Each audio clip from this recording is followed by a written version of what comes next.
Hello friends, hi. எல்லோரும் எப்படி இருக்கீங்க? கண்டிப்பாக நல்லா இருப்பீங்கன்னு நம்புகிறேன். நேற்று தான் நான் ஒரு வீடியோ போட்டிருந்தேன். அதாவது விஜய் சாரோடது அந்த எலெக்ஷன் அப்டேட்ஸு எல்லாமே போட்டிருந்தேன். ஸோ ஒரு ஆட்சி அமைப்பாரா, இல்லை ஆட்சி அமைக்கிறதுல இருக்கிற சிக்கல்கள் அப்படின்னும்போது அவர் எப்போ ஆட்சி அமைப்பார் அப்படின்ற மாதிரி தமிழ்நாட்டு ஜனங்க உட்பட எங்கள் யூஎஸில் என்ன மாதிரி விஜய் ஃபேன்ஸ் இருக்கிறவங்களோ, இல்லைனா ஒரு புது மாற்றம் தமிழ்நாட்டில் வந்தால் நல்லாயிருக்கும்னு யோசிக்கிறவங்களோ எதிர்பார்த்துட்ருக்கேன். அந்த நாள் எப்போ வரும், அவர் எப்போ வந்து ஆட்சி அமைப்பார், எப்போ பதவி ஏற்பார் அப்படிங்கிறது எல்லாருக்குமே ஒரு கன்ஃபியூஷனான விஷயமா போயிட்டுருக்கு. ஆக்சுவலாக பார்த்தா மே 7 அவர் வந்து பதவி ஏற்று இருக்கணும். ஆனால் இது வந்து ஒரு என்ன சொல்கிறது, ஒரு கமர்ஷியல் ஃபில்மில் வர ட்விஸ்ட் அண்ட் டேர்ன்ஸ் மாதிரி ஒரு பொலிட்டிக்கலாக ஒரு ஃபில்ம் வந்து கமர்ஷியலாக எடுக்கும் போது என்ன ட்விஸ்ட் அண்ட் டேர்ன்ஸ் வருமோ அந்த மாதிரி விஷயங்கள் இப்போ தமிழ்நாட்டில் நடந்துகிட்ருக்கு அப்படின்னு சொல்கிறது எப்படி சொல்கிறதுன்னு தெரியல. ஸோ இதுதான் ஒரு யதார்த்தமான உண்மையாக தமிழ்நாட்டில் போயிட்டுருக்கு. ஸோ இந்த ட்விஸ்ட் அண்ட் டேர்ன்ஸ் வந்து தாவேக்காக்கு சாதகமாக இருக்குமா, இல்லை தாவேக்காக்கு வந்து அதாவது விஜய் சாரை வந்து பதவி ஏற்கிறதுல இந்த சுற்றி நடக்கிற இந்த அலப்பறைக்கு நடுவில் அவர் எப்படி இதை ஃபேஸ் பண்ணி மக்களுக்கான ஒரு சர்வீஸை, அதாவது அவர் வந்து எந்த பர்பஸ்க்காக வந்து நான் வந்து பாலிடிக்ஸ்குள்ளே வரேன், மக்களுக்கு சேவை செய்கிறதுக்காக வரேன் அப்படின்னு அவர் சொன்னாரோ அதுக்கான ஒரு விஷயமா இவர் பதவி ஏற்றார்னா அவரை வந்து அந்த ஒரு பவரில் உட்காந்து நல்லா ஸ்ட்ராங்காக செய்ய முடியும் அப்படிங்கிறதுக்காக தான் மக்கள் அவர் ஓட் போட்டு அவருக்கான அந்த ஒரு அங்கீகாரத்தை கொடுத்துருக்காங்க. ஆனால் மக்கள் தீர்ப்பு மகேசன் தீர்ப்புன்னு இந்த எலெக்ஷனில் ப்ரூஃப் பண்ணி இருந்தாலுமே அவர் வந்து கிட்டத்தட்ட சிங்கிள் லார்ஜஸ்ட் பார்ட்டியாக வந்து அந்த ஓட்டிங்கில் வந்திருந்தாலுமே, ஆனால் பெரும்பான்மையாக அந்த மேஜிக் நம்பர் 118 அப்படின்னு சொல்லக்கூடிய அந்த மேஜிக் நம்பரை அவரால் ரீச் பண்ண முடியல. அப்படிங்கிறதுனால கிட்டத்தட்ட ஒரு 10 சீட்ஸ் வந்து அதில் வந்து லேக் ஆகிட்டுருக்கு. ஸோ இவங்க 108 எடுத்திருக்காங்க, 118 வரணும் அந்த மேஜிக் நம்பருக்கு அப்படின்னு சொல்லும்போது ஆல்ரெடி காங்கிரஸ் வந்து சப்போர்ட் கொடுத்துட்டாங்க 5 சீட்ஸ்க்கு. பட் ஆனால் இன்னும் எக்ஸ்ட்ரா கொடுக்கக்கூடிய அந்த 6 சீட்ஸுக்கு கம்யூனிஸ்ட் கொடுப்பாங்க, விசிகே கொடுப்பாங்கன்னு பேச்சுவார்த்தை போயிட்டு இருந்தாலும் இன்னும் எதுவும் ஃபைனலைஸ் ஆகலை. இது மட்டும் இல்லாமல் சரி ஓகே, இது வந்து எல்லா காலத்துலேயுமே வந்து கொஞ்சம் பெரும்பான்மை குறைஞ்சிது அப்படின்னா ஏதோ ஒரு கூட்டணி கூட வச்சுக்கிட்டு வந்து இதே வந்து ஏடிஎம்கேவோ டிஎம்கேவோ இந்த இடத்துல வந்திருந்தாங்கன்னா கண்டிப்பாக வந்து கவர்னர் வந்து சரி ஓகே நீங்கள் வந்து டெம்பரரியாக ஆட்சி அமைச்சிட்டு, அதாவது ஃபஸ்ட்டு பதவி ஏற்றுக்கிட்டு அதுக்கப்புறம் உங்கள் பெரும்பான்மை அசம்பிளியில் நிரூபிக்கலாம் அப்படின்னு சொல்லக்கூடிய கவர்னர், அதாவது ஆளுநர் அப்படின்னு சொல்லக்கூடிய இடத்துல இப்போது விஜய் சாருக்கு மட்டும் இந்த இடத்துல ஒரு ட்விஸ்ட்டாக வந்து இல்லை நீங்கள் ஃபஸ்ட்டு பெரும்பான்மையை நிரூபிச்சுட்டு அதுக்கப்புறம் நீங்கள் ஆட்சியில் உட்காரலாம், அதுக்கப்புறம் நீங்கள் பதவி ஏற்றுக்கலாம் அப்படின்னு சொன்னது வந்து அவர் விஜய் சார் வந்து பதவி ஏற்றுக்கிறதுக்கான அழைப்பை வந்து கவர்னர் இன்னும் வந்து பர்மிஷன் கொடுக்கல, அதுக்கான அழைப்பு விடுக்கலை அப்படின்னும் போது அது ஏன் எதுக்கு அப்படிங்கிற கொஸ்டின்ஸ் தான் இன்னும் ஜனங்களுக்கு போயிட்டுருக்கு. தமிழ்நாட்டில் இது வந்து ஓவர் நைட் டிஸ்கஷனாக போயிருக்கு. இங்கே வந்து யூஎஸில் வந்து இங்கே டே டைம் அப்படிங்கிறதுனால நான் பேசுகிறேன். ஸோ தமிழ்நாட்டில் இந்த ஓவர் நைட் டிஸ்கஷனாக இது போயிட்டு இருந்திருக்கு. மே 6 இது போயிட்டுருக்கு. ஸோ மே 7 வந்து நேரு ஸ்டேடியமில் ஒரு பதவி இருக்கிறதா இருந்துச்சு. ஆனால் இப்போ அந்த விஷயங்கள் எல்லாமே கொஞ்சம் பேக் அடிச்சு இது கொஞ்சம் தாமதம் ஆகும் போல இருக்கே, இல்லை எப்போ நடக்கும்னு தெரியலையே அப்படிங்கிற குழப்பத்துக்கு நடுவில் தான் தமிழ்நாட்டு ஜனங்க இருக்காங்க. அதே மாதிரி தமிழ்நாட்டில் என்ன நடக்குது, இல்லைனா வந்து தமிழ்நாடு எலெக்ஷன் வந்து இந்த வருஷம் இவ்வளோ ட்விஸ்ட் அண்ட் டர்ன்ஸோடு இருக்கும்போது ஒரு புதிய மாற்றத்தை எதிர்பார்த்துட்டு இருக்க தமிழ்நாட்டு ஜனங்களோட சேர்த்து நான் அகைன் சொன்ன மாதிரி இங்கே யூஎஸ்லேயே இருந்தாலுமே அங்கே நடக்கிற விஷயங்கள் நம்ம தமிழ்நாட்டில் ஒரு புது மாற்றம் வந்தால் நல்லாயிருக்கும் அப்படின்னு என்ன மாதிரி யோசிக்கிறவங்களுக்கு அங்கே என்ன நடக்குதுன்ற அப்டேட்ஸை உங்களுக்கு இல்லை எங்களுக்குமே தெரிஞ்சுக்கிற பட்சத்தில் அதை இந்த வீடியோவில் ஷேர் பண்ணலாம் அப்படிங்கிறது தான் நான் நேற்று பாலிடிக்ஸ் வீடியோ போட்டது. பொலிட்டிக்கல் பற்றி நான் பெருசாக பேசினதில்லை. நான் ஆல்ரெடி என்னோடய வீடியோஸ் சேனலில் இருக்கிறவங்களுக்கு தெரியும், நான் பிக் பாஸ் வியூவர். பட் ஆனால் இது வந்து இந்த வருஷம் நடந்த இந்த எலெக்ஷன் சேஞ்ச் வந்து ரொம்பவே ஒரு அமேசிங்கான, டிஃப்ரெண்ட்டான, யூனிக்கான, இன்ட்ரெஸ்டிங்கான, எப்படி வேணால் சொல்லலாம். ஸோ ஒரு மேஜிக் ஹேப்பன்ஸ் அப்படின்னு தான் சொல்லணும். ஸோ ஒரு திமுகவும் இல்லை, ஏடிஎம்கேவும் இல்லை, டிஎம்கேவும் இல்லை, ஏடிஎம்கேவும் இல்லை, தேர்ட் பார்ட்டியாக ஒருத்தங்களை வந்து அதாவது ஃபஸ்ட் டைமாக அவங்க எலெக்ஷன் இருக்கும்போது ஜனங்க வந்து அங்கீகரிச்சிருக்காங்க அப்படின்னும் போது அவங்களுக்கு இது வரைக்கும் இருந்த ஆட்சியில் ஒரு சலிப்பு தட்டினது காரணமாக இருக்கலாம், இல்லை அவங்களோட எக்ஸ்பெக்டேஷன்ஸ், அவங்களோட நீட்ஸ் வந்து ஃபுல்ஃபில் ஆகாமல் இருந்திருக்கலாம். ஸோ இதை வந்து இவங்க தேர்ட் பார்ட்டியாக இப்போ வந்திருக்க விஜய் சார் மேலே வச்சு இப்போ எங்களுக்கு இந்த மாற்றம் தேவைப்படுது அப்படின்றதுக்காக தான் அந்த ஓட்டை வந்து கிட்டத்தட்ட ஒரு சைலண்ட் விக்ட்ரியாக தான் நான் பார்க்குறேன். ஏன்னா நிறைய ஊடகங்கள் வந்து திமுக ஏடிஎம்கே அப்படி தான் சொல்லிட்டு இருக்கிறதுக்கு நடுவில் ஏன்னா இது ரெண்டு தான் மாறி மாறி வந்துட்டுருக்கு. கிட்டத்தட்ட 1967 அப்புறம் நடந்த ஒரு மேஜிக் தான் இது அப்படின்னு சொல்லணும். அப்படி இருக்கிற பட்சத்தில் தாவேக்கா அப்படின்னு ஒரு கட்சி இருக்குதா அப்படின்ற ஒரு கொஸ்டின் மார்க் எழுப்புற அளவில் தான் வந்து எலெக்ஷனுக்கு முன்னாடி தாவேக்காவோட சுச்சுவேஷன் இருந்தது. அதாவது விஜய் சார் வந்து நான் எப்படி இருந்தாலும் வந்து மக்களுக்கு மக்கள் பணி செய்கிறதுக்காக வருவேன் அப்படிங்கிறத அவர் நிரூபிச்சிருக்காரு. ஆனால் அவர் ஆட்சியில் உட்கார வைக்கணுமா வேணாமா அப்படிங்கிறத மற்ற கட்சிகள் தான் இப்போ டிசைட் பண்ணுற இடத்துல இருந்தாலுமே இதை வந்து எப்படி வந்து விஜய் சார் ஃபேஸ் பண்ண போகிறாரு, இல்லை தாவேகா இதை வந்து இந்த சேலஞ்சையும் வந்து எப்படி சொல்கிறது ஃபேஸ் பண்ணி அவங்க ஆட்சி அமைப்பாங்களா, அதை எப்போ அமைப்பாங்க அப்படிங்கிறதான விஷயங்கள் தான் நம்ம இந்த வீடியோவில் பேச போகிறோம். ஸோ அப்படி என்ன தான் கவர்னர் சொன்னார் அப்படின்றதுக்கு முன்னாடி நம்ம சேனலுக்கு ஃபஸ்ட் டைம் வரவங்க சப்ஸ்கிரைப் பண்ணிக்கோங்க. வீடியோஸ் பிடிச்சிருந்தா லைக் பண்ணுங்கள், ஷேர் பண்ணுங்கள். ஸோ நான் வந்து இப்போ தான் ரீசெண்டாக அந்த ரீசெண்டாக கூட இல்லை, நேற்றுல தான் பாலிடிக்ஸ் நான் பேச ஆரம்பிச்சிருக்கேன். ஆல்ரெடி எனக்கு பாலிடிக்ஸ் இன்ட்ரெஸ்ட் இருந்தாலுமே இப்போ தமிழ்நாட்டில் நடந்த இந்த சேஞ்ச் வந்து என்னை பேச வச்சிருக்கு அப்படின்னு சொல்லலாம். ஸோ இந்த இடத்துல எனக்கு கிடைக்கிற அப்போதைக்கு அப்டேட்ஸை இல்லை எனக்கு அதான் இருக்கிற விஷயங்களை என்னோட பார்வையில் எப்படி உங்கள் கூட ஷேர் பண்ணிக்கிறது அப்படிங்கிறத இந்த வீடியோவில் பார்க்க போகிறோம். ஸோ என்ன மாதிரி விஜய் ஃபேன்ஸாக இருக்கவங்களோ இல்லை தமிழ்நாட்டில் என்ன நடக்குதுன்னு தெரிஞ்சுக்கிறவங்களோ, அதாவது வெளிநாட்டில் இருக்கிறவங்க தமிழ்நாட்டில் நடக்கிற எலெக்ஷன் பற்றி அப்டேட்ஸ் தெரிஞ்சுக்கிறவங்களோ, இல்லை இந்தியாவில் இருக்கவங்க இந்த வீடியோ பார்க்கும்போது உங்களோட ஒப்பீனியன்ஸையும் கமெண்ட்ஸில் ஷேர் பண்ணுங்கள். இதில் என்ன சொல்கிறது, ஒரு சில விஷயங்கள் உங்களுக்கு ஃபேக்ட்ஸ் தெரிஞ்சிருந்தாலும் ஷேர் பண்ணுங்கள். ஸோ நான் இப்போ தான் பாலிடிக்ஸ் பேசுகிறேன்றதுனால இதில் ஒரு ப்ளஸ் மைனஸ் எதாவது இருந்தால் அட்ஜஸ்ட் பண்ணிக்கிட்டு அதை வந்து கமெண்ட்ஸில் என்னை வந்து கரெக்ட் பண்ணுங்கள். ஓகேங்களா? சரி, அப்படி என்னதான்ப்பா வந்து விஜய் சார் வந்து ஆட்சி அமைக்கிறதுல சிக்கல் அப்படின்னு சொல்லும்போது அந்த மேஜிக் நம்பர் அதுதான் பிரச்சனை. ஸோ இது வந்து ஏடிஎம்கேக்கோ டிஎம்கேக்கோ இந்த சுச்சுவேஷன் வந்திருந்தால் அவங்க ஏதோ ஒரு விதத்தில் கண்டிப்பாக அந்த மெஜாரிட்டியை காட்டுறதுக்கான அந்த விஷயங்களை வந்து கவர்னர் வந்து அந்த பர்மிஷன் கொடுத்துருக்கா. ஏன்னா எப்பயுமே வந்து ஃபஸ்ட் பதவி ஏற்றுட்டு அதுக்கப்புறம் நீங்கள் ப்ரூஃப் பண்ணால் போதும் அப்படிங்கிறது தான். ஆனால் விஜய் சார் விஷயத்தில் நீங்கள் ப்ரூஃப் பண்ணிட்டதுக்கப்புறம் பதவி ஏற்றுக்கணும் அப்படிங்கிறது தான் விஷயமா இருக்கணும் போது, ஸோ அவங்க ப்ரூஃப் பண்ணணும் அப்படிங்கிற இடத்துக்கு போகும்போது காங்கிரஸ் ஆல்ரெடி கொடுத்துட்டாங்க. இன்னும் இருக்கிற 6 சீட் யார் கொடுப்பாங்க அப்படின்னும் போது கம்யூனிஸ்ட் கொடுக்கவோ விசிகே கொடுக்கவோ ரெடியாக இருந்தாலுமே ஃபினலைஸ் ஆகலை. நான் ஆல்ரெடி சொன்ன மாதிரி அது ஃபினலைஸ் ஆகலை. இன்னும் அது ஃபைனலைஸ் ஆகும்போது தான் அவங்களுக்கான அந்த ஒரு பொசிஷனுக்கான அத்தாரிட்டி கிடைக்கும். சரி, ஓகே. இதில் வந்து அர்லேக்கர் அப்படிங்கிறவர் தான் கவர்னர். அவர் வந்து கேரளாவை சேர்ந்தவர்.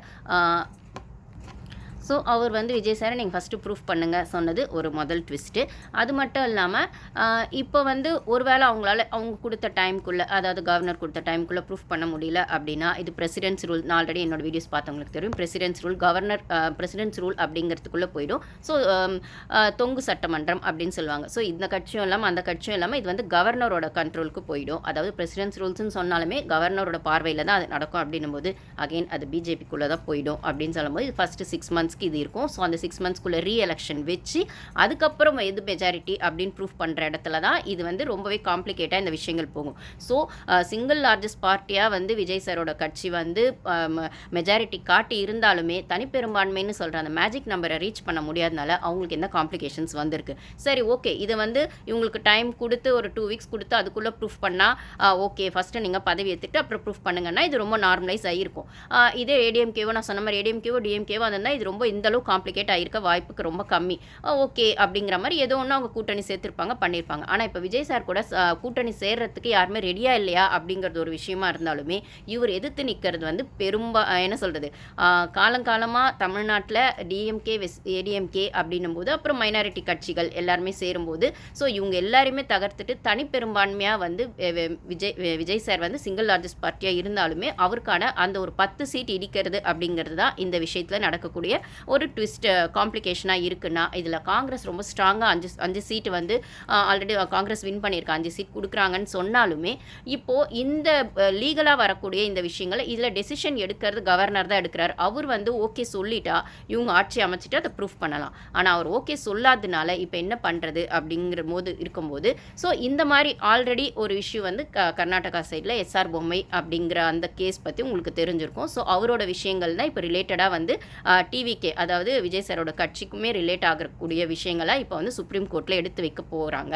அப்படின்ற மாதிரி ஒரு விஷயங்கள் வந்துட்டு இருக்கு. ஏன்னா சுப்ரீம் கோர்ட் அப்படின்னு சொல்கிற இடத்துல ராகுல் காந்தியோட அவங்களோட சீனியர் அட்வொகேட்ஸும் அதுக்கப்புறம் டிவிகே அவங்களோட சீனியர் அட்வொகேட்ஸும் சேர்ந்து இது வந்து இந்த மாதிரி ஏற்கனவே கர்நாடகா விஷயத்தில் எஸ்ஆர் பொம்மை கேஸில் நடந்திருக்கு. அப்போ வந்து என்னென்னா அசம்பிளியில் தான் வந்து முடிவு பண்ணணும், அந்த கட்சி வந்து பெரும்பான்மையாக இல்லையான்றது அசம்பிளியில் ப்ரூஃப் பண்ணால் போதுமே தவிர கவர்னர் அந்த முடிவு எடுக்க வேண்டிய அவசியம் அவசியம் இல்லை, அசம்பிளியில் தான் முடிவு எடுக்கணும் அப்படின்னு சொல்லும்போது அதுக்கு பதவி ஏற்றுக்கிட்டே அதை பண்ணலாம், அசம்பிளிக்குள்ளே போய் அவங்களோட தனிப்பெரும்பான்மையை நிரூபிக்கலாம். ஸோ கவர்னர் வந்து இந்த முடிவு எடுக்கிறதுக்கான கண்ட்ரோல் அவர் கையில் இல்லை அப்படின்ற மாதிரி தான் அந்த கேஸ் ஆல்ரெடி நடந்திருக்கு அப்படின்னு சொல்லும்போது அந்த ஸ்டேட்மெண்ட்டை பேஸாக வச்சு இப்போ சுப்ரீம் கோர்ட்டை வந்து டிவிக்கே ரீச் பண்ண போகிறாங்க. இதுக்கு ராகுல் காந்தியோட ஃபுல் சப்போர்ட் அவருக்கு இருக்குது. ராகுல் காந்தியோட சீனியர் அட்வொகேட்ஸ், அதாவது அவர் கட்சியை சேர்ந்தவங்க சீனியர் அட்வொகேட்ஸ் வந்து டிவிகேக்கு ஃபுல் சப்போர்ட் கொடுப்பாங்க அப்படிங்கிற மாதிரி ஒரு விஷயங்கள் கேள்விப்படுறோம். ஸோ இது இப்படி கேஸு கோர்ட்டு அப்படின்னு போகிற அளவுக்கு ரொம்ப காம்ப்ளிகேட்டா, இதை வந்து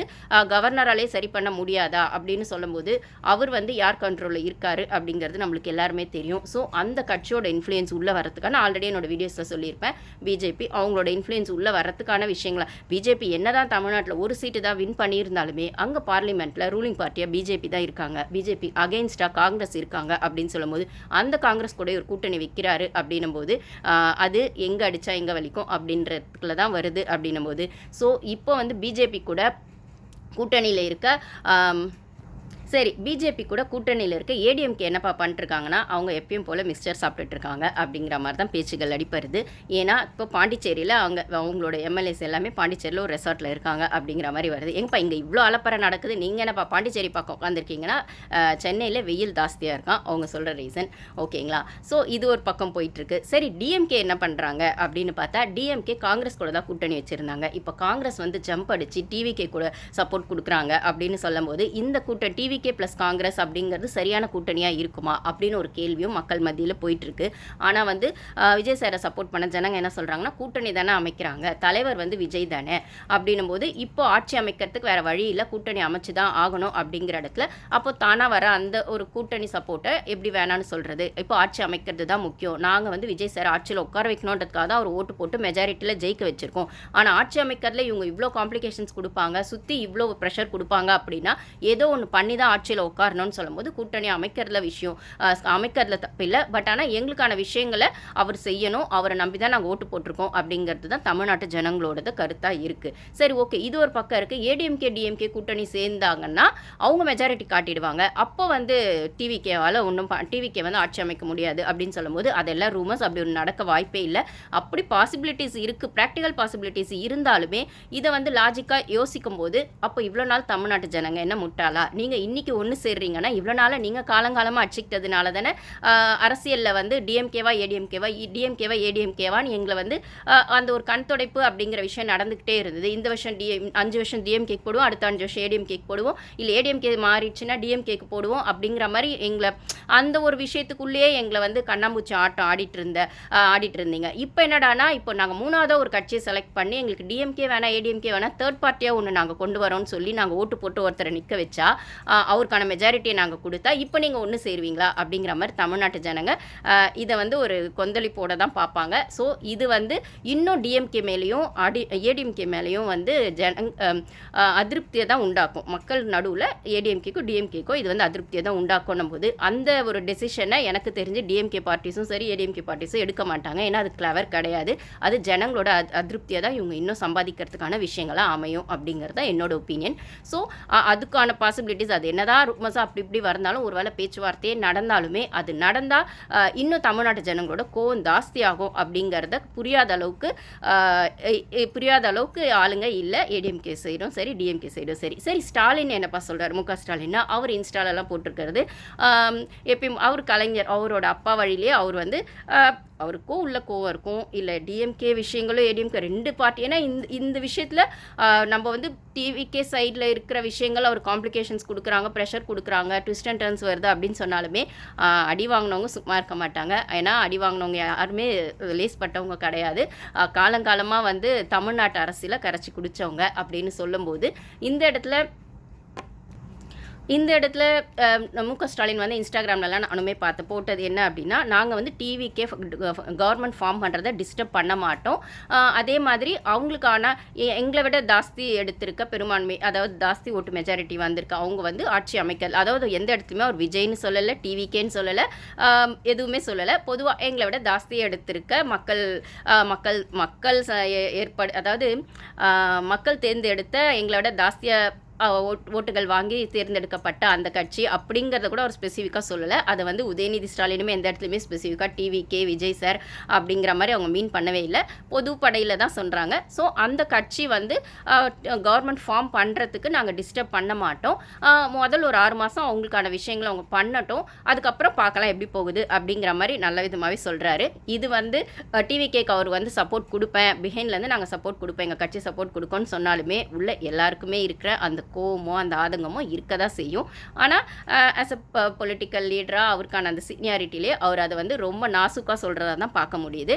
ஸோ இப்போ வந்து டிவிகே கவர்மெண்ட் ஃபார்ம் பண்ணி தான் ஆகணுமா அப்படிங்கிற இடத்துல அவர் வந்து அப்படியே வந்து ஜனங்களுக்கு சர்வீஸ் பண்ண முடியாது அப்படின்னும் போது விஜய் சாரும் வந்து இன்ஸ்டாவில் போட்டிருக்காரு, எனக்கு வந்து பதவி ஆசை கிடையாது, பதவியில் உட்காந்து தான் நான் ஜனங்களுக்கு நல்லது செய்யணும்னு அவசியம் இல்லை, நான் ஆப்போசிட் பார்ட்டிலையும் உட்கார்றதுக்கு தயார் தான், எனக்கு ஜனங்களுக்கு சர்வீஸ் பண்ணால் மட்டும் போதும், ஜனங்களுக்கான விஷயங்களை நான் வந்து எடுத்து வச்சா மட்டும் போதும், அதுக்கான விஷயங்களை நான் ஆப்போசிட் பார்ட்டியில் உட்காந்து என்னால் பண்ண முடியும், நான் ஆட்சியில் உட்காந்து தான் பண்ணணும்னு அவசியம் இல்லை அப்படிங்கிற மாதிரியும் அவர் இன்ஸ்டாலையும் அவர் போட்டிருக்காரு. அப்படின்னும் போது இவ்வளோ அலப்பறைகள் போயிட்டு இருக்கிறதுக்கு நடுவில் பிஜேபி சைலண்ட்டாக நடுவில் வந்து இதை வந்து 6 மந்த்ஸ்க்கு பண்ணலாம். அதாவது நான் சொன்ன மாதிரி அந்த பிரசிடென்ட்ஸ் ரூல்ஸ் அப்படின்னு வந்துச்சுன்னா அது ஆட்டோமேட்டிக்காகவே ரீஎலெக்ஷனை நோக்கி போயிடும். அந்த ரீஎலெக்ஷன் வந்தால் இது வந்து இப்போ அப்படி ரீஎலெக்ஷன் வந்தால் என்ன பண்ணுவீங்கன்னு ஜனங்க கிட்ட ஒரு சர்வே எடுக்கிற பட்சத்தில் அந்த மாதிரி ஷார்ட்ஸும் பார்க்க முடியுது. அப்போது வந்து தமிழ்நாட்டில் இருக்க முக்கியமாக லேடிஸ் சைடில் இருந்து வர குரல் எப்படி இருக்குது அப்படின்னு சொன்னால், நாங்கள் கஷ்டப்பட்டு ஓட்டு போட்டு ஒரு முதல்வர் ஆக்கணும் ட்ரை பண்ணி ஒன்று பண்ணியிருக்கோம், ஆனால் நீங்கள் சட்ட சிக்கல்னோ ஏதோ ஒரு காரணம் சொல்லி என்னமோ நான் அதை தள்ளி போட்டுட்ருக்கீங்க, இப்போ வந்து இதை திருப்பி ரீஎலெக்ஷனுக்கு நீங்கள் கொண்டு போனீங்கன்னா நாங்கள் அதுக்கும் ரெடி தான். இப்போ 108ன்னு பேசின நாங்கள் 108 தொகுதியில் அவரை வின் பண்ண வச்ச நாங்கள் எங்களால் அதை 180ஆகவும் ஆக்க முடியும், 200ஆகவும் ஆக்க முடியும் அப்படின்னு சொல்லும்போது இன்னும் ஸ்ட்ராங்காக நாங்கள் அவருக்கான சப்போர்ட்டை கொடுப்போம், எல்லாத்துக்குமே நாங்கள் ரெடி தான், ஆனால் எங்களுக்கு மாற்றம் மட்டும் கண்டிப்பாக வேணும், இந்த டிஎம்கே ஏடிஎம்கே வேணான்னு தான் நாங்கள் தேர்டாக ஒன்று செலக்ட் பண்ணோம், அப்படி இருக்கிற பட்சத்தில் இந்த காம்ப்ளிகேஷன்ஸையும் நாங்கள் ஃபேஸ் பண்ண தயார் தான், ரீஎலெக்ஷன் வந்தால் அதையும் ஃபேஸ் பண்ண தயார் தான். அப்போ இன்னும் மெஜாரிட்டியாக யாரோட சப்போர்ட்டுமே இல்லாமல் தனிப்பெரும்பான்மையாக நாங்கள் வந்து விஜய் சாரை வின் பண்ண வைப்போம் அப்படிங்கிற மாதிரியும் மக்கள் நடுவில் அந்த பேச்சுகள் போயிட்டுருக்கு அப்படின்னு சொல்லும்போது, ஸோ இப்போ வந்து இந்த 5 சீட்ஸ் வந்து காங்கிரஸில் இப்போ காங்கிரஸ் கூட கூட்டணி வைக்கிறதுனால என்ன ஆகும், இல்லை மைனாரிட்டியாக இருக்க சிபிஐ சிபிஎம் அவங்களும் வராங்க, உள்ள விசிகே வராங்கன்னா அவங்க வந்து எதோட கிளை கட்சிகள்னு நம்மளுக்கு தெரியும். ஸோ இந்த சைடு வந்து ஸ்டாலின் வந்து பேக்லேருந்து நாங்கள் வந்து சப்போர்ட் கொடுப்போம் டிவி கேக்குன்னு சொன்னாலுமே இவங்க கிட்ட கேட்டதுக்கு சிபிஐயோ சிபிஎம்மோ கேட்டதுக்கு நாங்கள் வந்து எங்கே பேசணுமோ பேசிட்டு டிஸ்கஸ் பண்ணி சொல்கிறோம் அப்படின்ற மாதிரி அங்கே தான் அந்த இது போகும் அப்படின்னு சொல்லும்போது அவங்க சைட்லேருந்து 6 சீட் கன்ஃபார்மாக வருது அப்படின்னா இவங்க ஆட்சி அமைச்சிட முடியும். சிபிஐயோ சிபிஎம்மோ விசிகோ இது ஓகே, எப்படி இருந்தாலுமே வந்து கொஞ்சம் லேட் ஆனாலுமே லேட்டஸ்ட்டாக அவர் தான் சிஎம் ஆக போகிறாரு அப்படிங்கிற இடத்துலவே நம்ம வச்சு பார்த்தாலுமே எவ்வளோ சீக்கிரம் அது நடக்கும் அப்படிங்கிறது தமிழ்நாட்டு ஜனங்களோட ஆசை.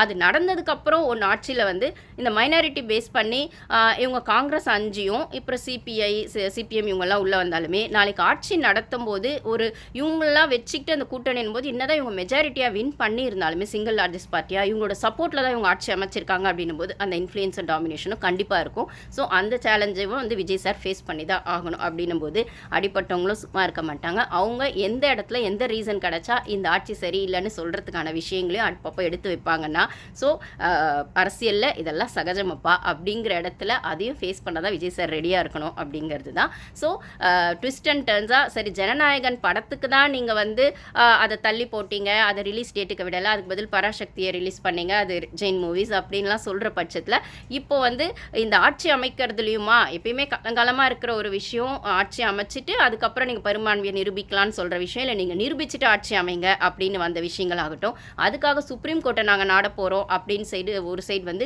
டிவிக்கே வந்து ஒரு ஸ்டாண்ட் எடுத்ததாகட்டும். ஸோ எஸ்ஆர் பொம்மை அவரோடது அந்த கேஸை வந்து ரிலேட் பண்ணி அசம்பிளியில் தான் இதை ப்ரூஃப் பண்ணமே தவிர கவர்னருக்கு இந்த முடிவு எடுக்கிற உரிமை கிடையாது அப்படிங்கிற ஸ்டேட்மெண்ட்டை முன்வைக்கிறதாகட்டும், இது 2 சைடுக்கான விஷயங்களாக இருக்குது. இதில் எந்த டெசிஷன் வேணால் கவர்னர் எடுக்கலாம் அப்படிங்கிறதுமா இருக்கணும் போது ஸோ இது எல்லாத்தையும் அவர் ஃபேஸ் பண்ணிடுவாருன்ற நம்பிக்கை ஒரு பக்கம் இருந்தாலுமே இந்த தமிழக அரசியலோட இந்த மாற்றம் வந்து கண்டிப்பாக ஒரு வரலாற்று என்ன சொல்கிறது இத்தனை வருஷமாக, அதாவது நான் சொன்ன மாதிரி 1967க்கு அப்புறம் இப்போ நடந்த ஒரு ஹிஸ்டாரிக் மூமெண்ட்டாக தான் இது பார்க்க முடியுது.